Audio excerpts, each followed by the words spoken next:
Nous avons mené une enquête dans notre bureau et nous leur avons demandé.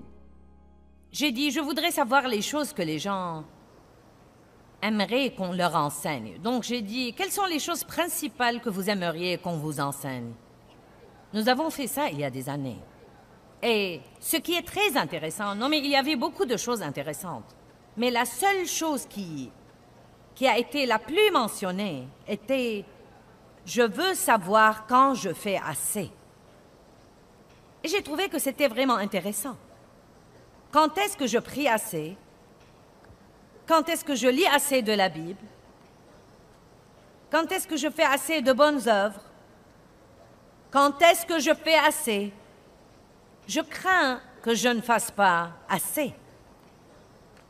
Quelqu'un éprouve ce sentiment et pense toujours, où avez-vous cette crainte vague? Où avez-vous ce petit diable assis sur vos épaules? Eh bien, que vas-tu faire? Que vas-tu faire? Que vas-tu faire? Que vas-tu faire? Que vas-tu faire? Que vas-tu faire? Et cela nous amène aux œuvres de la chair. Vous devez prier jusqu'à ce que vous finissiez. Ne priez pas d'après l'horloge. Ne laissez pas quelqu'un qui vient à votre église ou quelqu'un qui donne son témoignage à la télé comme quoi il prie 5 jours tous les matins et ensuite vous essayez de faire ça parce qu'il le fait. Vous serez ennuyé, malheureux et misérable. J'ai essayé ça une fois.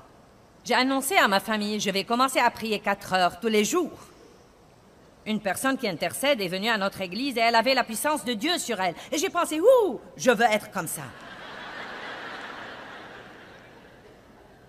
Le seul problème est qu'elle était ointe pour faire ça et je ne l'étais pas.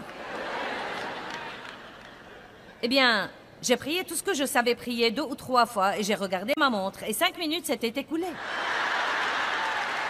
Ouh! Seigneur, aie pitié! Je n'étais pas prêt de sortir de la chambre, donc j'ai fait un petit somme.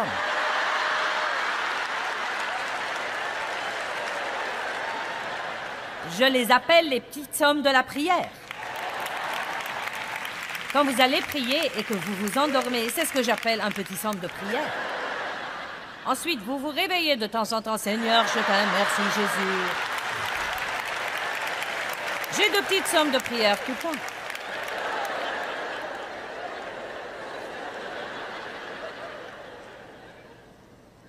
Et ensuite, j'ai écouté tout l'enseignement sur, vous savez, vous n'avez pas pu veiller 1 heure avec moi. Ainsi donc, tout le monde au monde entier essayait de prier 1 heure par jour. Et c'est incroyable, les choses que nous suggérons et que Dieu nous a oints pour faire. Et ensuite, nous disons aux autres que c'est ce qu'ils sont censés faire. Ne me demandez pas combien de temps je prie, car je ne sais même plus. Je prie beaucoup tout au long de la journée. Je ne sais pas, ça m'est égal. Sachez que je ne mesure plus les choses et je ne compte plus les choses. J'ai en fait beaucoup fait ça. Je me suis inscrite dans le programme Lisez la Bible en 1 an et on devait lire 6 chapitres tous les jours pour finir la Bible. 2 chapitres dans les Proverbes, 2 dans les Psaumes, 1 dans l'Ancien Testament et 1 dans le Nouveau Testament. Et ça a marché pour quelques jours et je cochais sur mon calendrier. On avait un calendrier, on cochait car la chair aime beaucoup cocher. Ouh! Non mais nous sommes emballés à l'idée de cocher. Et j'ai mis mon calendrier sur le frigo. Et la raison pour laquelle je l'ai mis sur le frigo, et je vous dis la vérité. Je ne savais pas ces trucs à l'époque car je ne savais pas être honnête avec moi-même. Mais je l'ai mis là pour que tout le monde voie ce que je faisais. Et tant que je cochais, je passais devant ce frigo et ma chair se gonflait.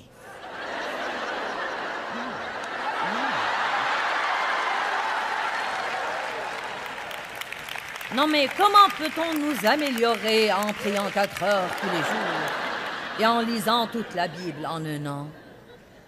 Ça a marché pour quelque temps quand j'ai commencé à avoir du retard et que j'avais environ 36 chapitres de retard et donc j'avais tous ces trous béants sur mon calendrier et chaque fois que je passais devant ce calendrier stupide, il me condamnait.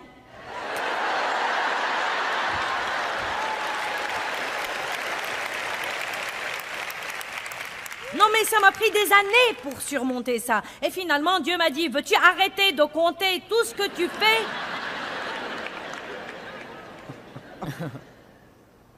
David a compté le peuple pour qu'il se sente bien et il a amené une malédiction dans le camp.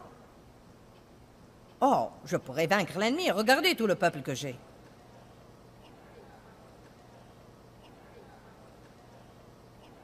Vous ne devez donc pas craindre de ne pas faire assez. Vous ne faites pas assez. Et pas seulement ça, vous ne ferez jamais assez. Jésus a fait assez.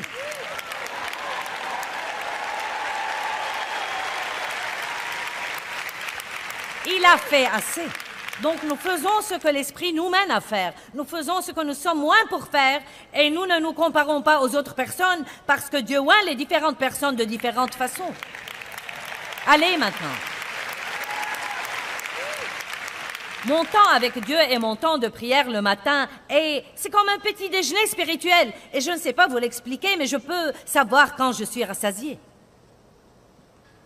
Parfois, je dois manger pendant 2 heures, parfois 30 minutes, parfois 45. Mais je peux savoir quand je suis rassasiée. Et quand je me sens rassasiée, je me sens satisfaite, je me sens prête pour la journée. Mais je ne sors pas de ma maison avant d'avoir mon petit déjeuner spirituel parce que je sais que sans lui, je ne peux rien faire. J'ai des faiblesses, j'ai besoin de sa force. Je suis imparfaite, donc j'ai besoin que le parfait travaille par moi à tout moment. Je ne dois pas compter tout ce que je fais, je crois que ça offense Dieu en réalité.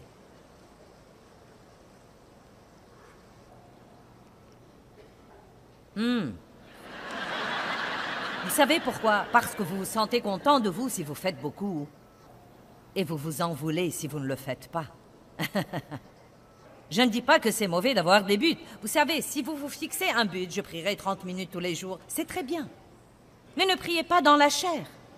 Ne vous asseyez pas là pour vous obliger à trouver quelque chose à dire quand vous avez dit le nécessaire. Si vous avez dit le nécessaire et que vous voulez faire 30 minutes, asseyez-vous là en présence de Dieu et dites: me voilà, Dieu, le plus grand gâchis qui soit, aide-moi. Allez, Dieu veut une communication honnête et non pas des absurdités religieuses.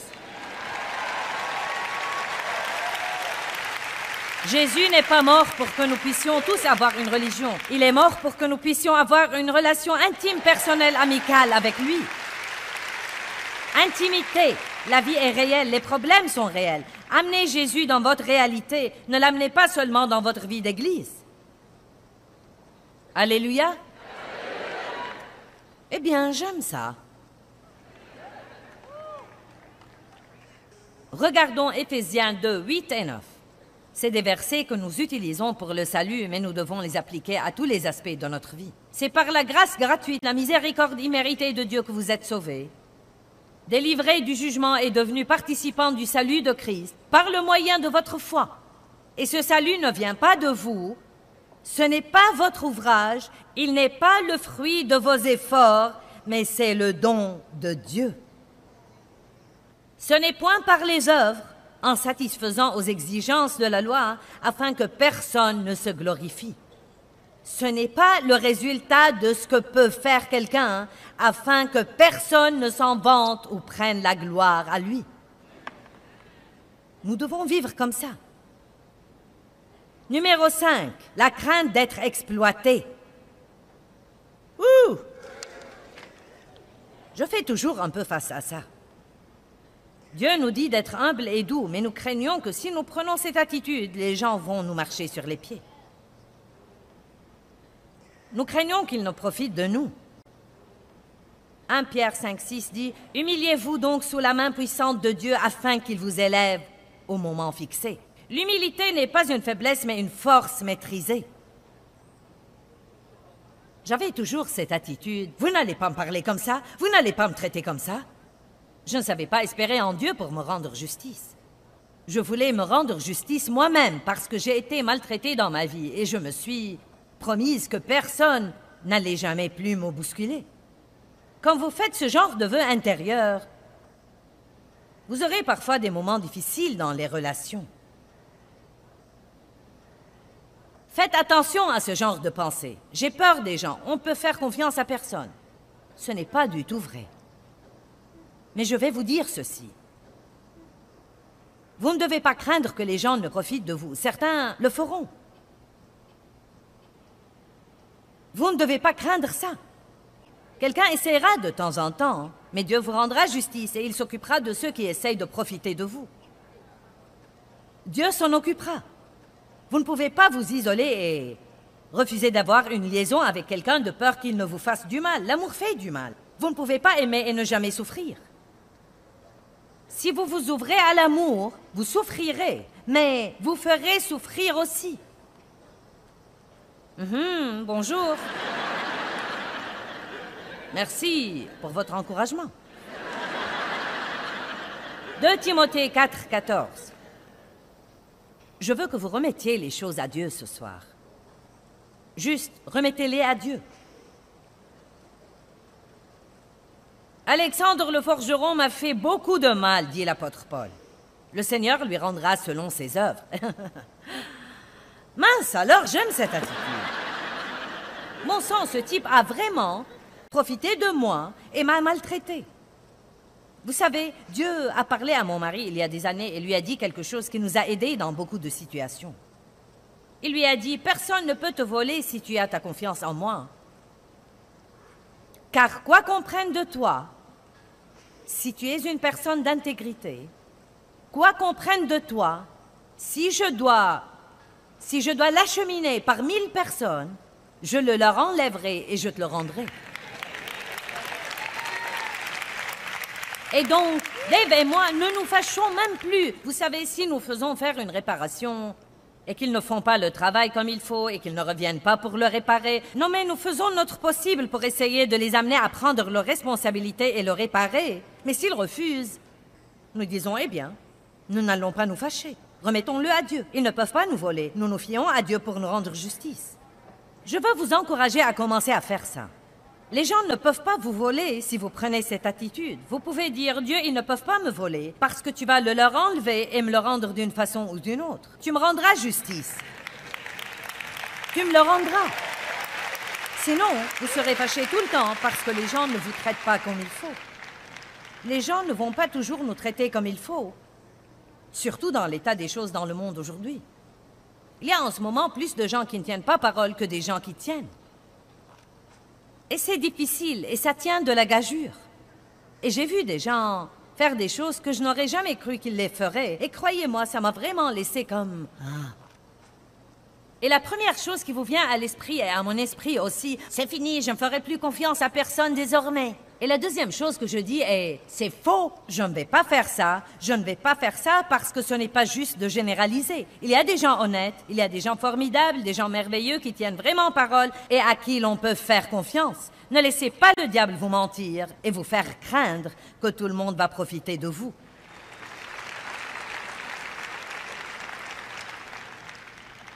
Numéro 6.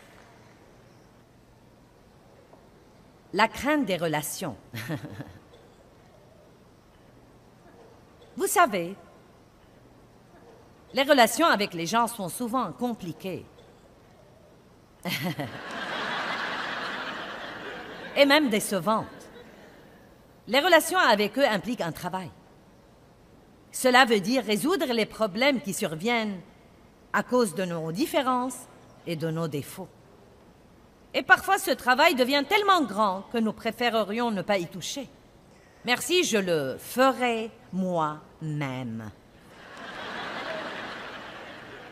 Cela veut dire l'affrontement, et nous préférerions ne pas affronter. Nous ne voulons pas affronter les problèmes. Nous n'aimons pas déléguer des choses aux autres personnes, donc nous nous tuons au travail et nous finissons par murmurer, ronchonner et nous plaindre parce que nous ne faisons que travailler tout le temps. Et nous ne déléguons rien aux autres parce que nous ne voulons pas avoir à supporter leurs faiblesses.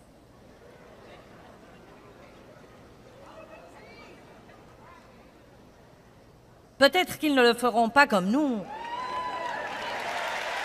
car nous sommes les seuls qui savent faire quoi que ce soit comme il faut. Eh bien, je vais vous dire quelque chose. J'ai failli mourir il y a environ 6 ans. De tout le travail que j'avais fait en essayant de bâtir ce ministère et de faire ce que je sentais que Dieu m'appelait à faire. Et c'était plus facile dans les années précédentes. Mais nous arrivons à un point de saturation. Et j'ai commencé à sentir que je ne pouvais plus faire ceci désormais. Non, mais je n'ai fait que travailler, travailler, travailler, travailler, travailler. Non, mais j'ai écrit 90 livres. Je n'ai pas fait ça à loisir. Amen. Et je ne le regrette pas. Je veux laisser au corps de Christ un héritage de 100 livres. C'est mon but. Je veux les lui laisser. Je veux que les gens lisent mes livres longtemps après que Jésus me prenne au ciel. Car la plupart des livres qui ont influé sur ma vie sont des livres qui ont été écrits au XVIe et XVIIe siècle. Donc, quand quelque chose est mis par écrit, il est là pour toujours. Évidemment, vous pouvez voir de la taille du ministère et des grandes choses que Dieu nous laisse faire, que ça a pris un travail fou. Et je me rappelle avoir dit à mon mari, il y a quelques années, j'ai dit, tu sais quoi? Je ne vais plus travailler aussi dur désormais. Je ne peux plus le faire. Si nous devons réduire les effectifs de ce ministère et le rendre plus petit, je ne vais pas faire ça. Eh bien, à cette époque-là, notre Benjamin, qui a maintenant 31 ans, donc il avait environ 25 ans à l'époque,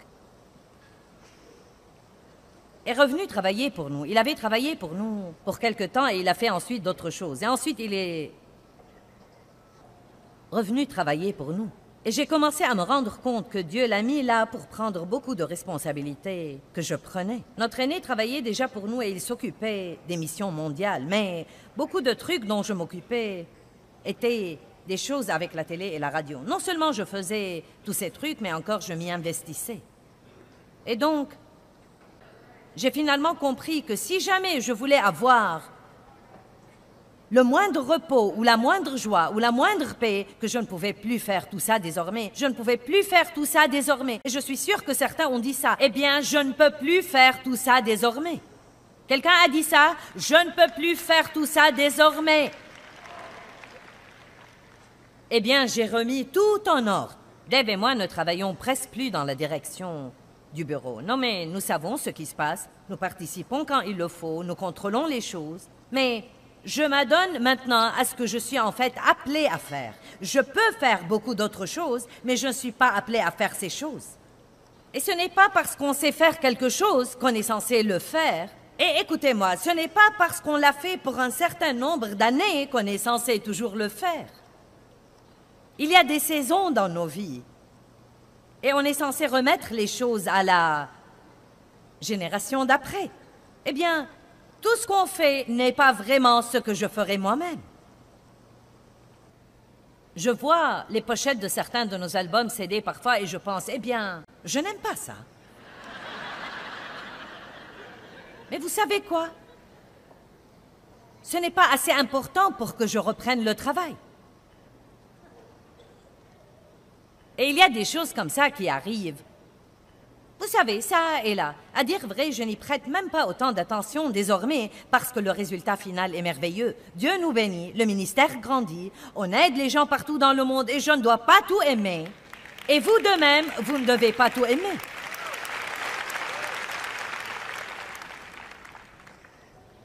Nous avions une réunion du conseil d'administration et j'avais toujours du mal à lâcher ces trucs. Parfois, nous voulons que quelqu'un fasse le travail, mais nous voulons toujours lui dire tout ce qu'il doit faire. Ne donnez pas aux gens la responsabilité sans l'autorité. Et dès que vous leur donnez l'autorité, cela veut dire que vous devez reculer et ne pas vous mêler des trucs. Vous ne devez pas chercher la petite bête. Et donc, nous parlions de couleurs pour le magazine et il voulait utiliser des couleurs que je n'aimais pas. J'ai dit, je n'aime pas ces couleurs. Et mon fils a dit, eh bien, il y a des gens qui les aiment. J'ai dit, pas moi. Il a dit, je ne savais pas que tu as été appelé à t'occuper de toi.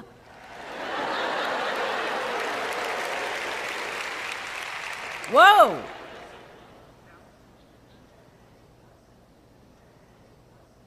Car j'avais dit, si ça ne me plaît pas, ça ne va pas être publié.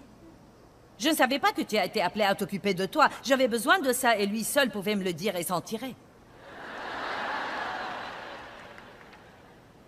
Et il avait absolument raison.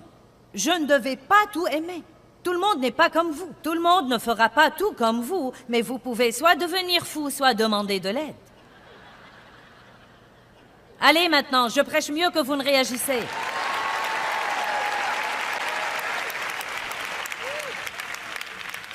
Regardons Exode 18 pour un instant. Je veux vous montrer quelque chose. Cela vous le fera comprendre. Le beau-père de Moïse vit tout ce que celui-ci faisait pour le peuple et il dit « Que fais-tu là pour le peuple? Pourquoi sièges-tu seul? » C'est comme si je vous regardais et je vous disais « Eh bien, pourquoi faites-vous tout vous-même? » Pourquoi siégez-vous seul? Mettons le verset sur l'écran. Tandis que tout le peuple est debout devant toi, du matin au soir. Moïse dit à son beau-père, c'est que le peuple vient à moi pour consulter Dieu. Mais bien sûr, tout le monde veut que je fasse tout. Tout le monde veut me parler au téléphone, tout le monde veut que je fasse ceci, tout le monde veut que je fasse cela. Eh bien, je ne peux pas et je ne vais pas. Et tout le monde dans votre famille, tous vos amis, les gens qui comptent sur vous, peut-être qu'ils sont habitués à ce que vous fassiez tout et disent « J'ai besoin que tu fasses ça, personne ne le fait comme toi. » Faites attention, regardez Moïse. S'ils ont une affaire, ils viennent à moi. Je règle le litige qu'ils ont entre eux et je fais connaître les décrets de Dieu et ses lois. Beaucoup de fois, nous aimons ça. Eh bien, tout le monde vient à moi, tout le monde vient à moi. Ça me fait du bien quand tout le monde vient à moi. Le beau-père de Moïse lui dit « Ta façon de faire n'est pas bonne. » Regardons la chose suivante. Tu vas sûrement t'épuiser, ainsi que ce peuple qui est avec toi. Et voici ce qui arrive. Je crois que Dieu entoure chacun de nous des personnes dont il a besoin pour l'aider à faire ce que Dieu l'a appelé à faire. Je crois ça. Et je peux vous raconter tous les trucs qui se passent dans notre ministère. Non, mais à dire vrai, autre que les sermons et l'écriture et l'enseignement et la prière, j'ai très peu à faire avec tout ça. Car Dieu m'a envoyé des gens qui peuvent faire ce que je ne peux plus faire, mais je dois les laisser faire ça. Et même dans la cellule familiale, Dieu vous donne ce dont vous avez besoin dans cette cellule familiale. Certains d'entre vous, les dames, dirigent tout. Et vous pourriez donner à votre mari un peu de trucs, mais si vous faites ça, vous devez lui donner de l'autorité. Eh bien, je dois vraiment faire tout le travail par ici. Nous n'avons pas le temps de parler de tout ça, n'est-ce pas? Êtes-vous contente que je n'ai pas le temps d'en parler? Nous voulons que nos maris soient les chefs spirituels de la maison jusqu'à ce qu'ils le deviennent et veuillent commencer à prendre de l'autorité. Oh, reviens à ta chaise longue. Détends-toi et regarde la télé. Je voulais que tu payes les factures, mais maintenant que tu me dis ce que je peux et que je ne peux pas dépenser, je vais reprendre ça, merci. Ouh, c'est si amusant ce soir que je peux à peine le supporter.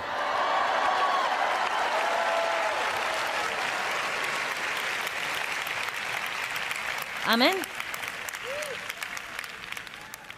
Vous avez des enfants qui peuvent faire des choses, mais peut-être qu'ils ne les feront pas comme vous. Oui. Le beau-père de Moïse a dit une chose sage. Vous allez vous épuiser et épuiser les autres aussi. Vous savez ce qui arrive aux gens quand Dieu met, disons, dans une église ou dans une société, quelqu'un qui est doué pour certaines choses et que personne ne se sert de lui? Il se sent mécontent et malheureux et il commence à murmurer et à se plaindre et à tout critiquer car Dieu ne nous a pas créés pour nous ennuyer. Il n'y a rien de pire que de rester là, à ne rien faire et d'avoir à regarder quelqu'un qui est loin d'être aussi bon que vous faire quelque chose qu'il ne vous laisse pas faire, de peur de lui voler la vedette ou de ne pas le faire exactement comme il le ferait.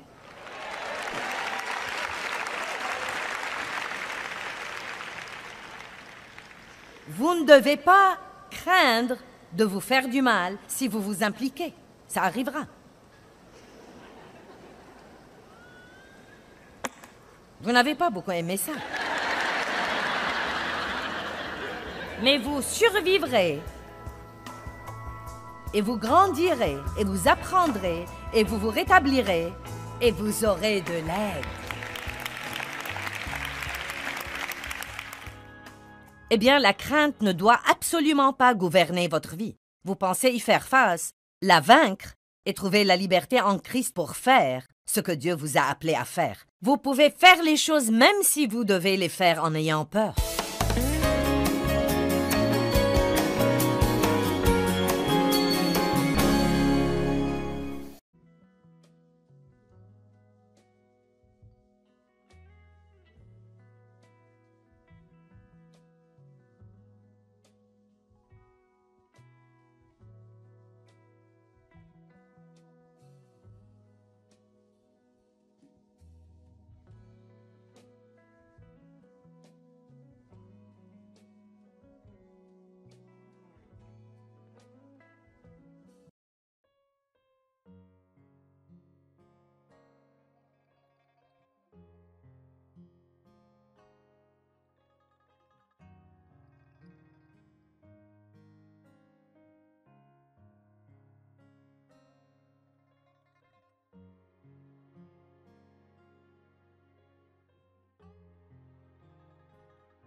Il n'y a rien de pire que de rester là, à ne rien faire et d'avoir à regarder quelqu'un qui est loin d'être aussi bon que vous faire quelque chose qu'il ne vous laisse pas faire. De peur de lui voler la vedette ou de ne pas le faire exactement comme il le ferait.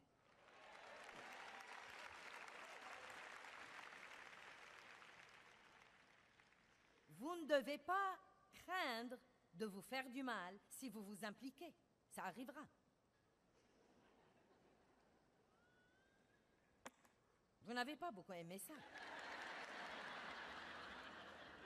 Mais vous survivrez. Et vous grandirez. Et vous apprendrez. Et vous vous rétablirez. Et vous aurez de l'aide. Eh bien, la crainte ne doit absolument pas gouverner votre vie. Vous pensez y faire face, la vaincre et trouver la liberté en Christ pour faire ce que Dieu vous a appelé à faire. Vous pouvez faire les choses même si vous devez les faire en ayant peur.